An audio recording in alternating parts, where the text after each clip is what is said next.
আসসালামু আলাইকুম রহমতুল্লাহ। সবাইকে ঈদ মোবারক। আজকে আমাদের অফিস ছুটি দেবে, তাই সকাল সকাল চলে আসলাম। আমাদের অফিসটা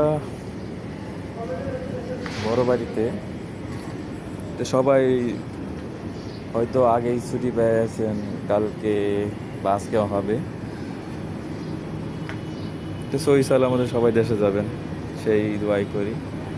আর আজকে কিভাবে আমি আর কি অফিসটা আর কি দিনটা ছুটির আগ পর্যন্ত কীভাবে কাটাই সেটার একটু দেখবেন আর কি। আমাদের ঈদের ছুটি হয়ে গেছে, এখনই ঘোষণা দিতেছে এর থেকে মাফের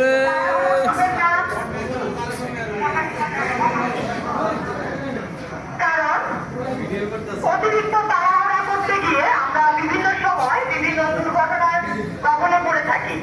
তাই সব ছুটি যাওয়ার কিছু বিশেষ সতর্কতা অবলম্বন করবেন। সবাই পরিবার সহ হয়তো বা যাবেন, কেউ একাই যাবেন। যাওয়ার সময় গাড়িতে ওঠা সব ছুটি হয়ে গেছে, অনেকেই যাইতেছে, তার জন্য মেশিনগুলো সব ফাঁকা। কারো কাছ থেকে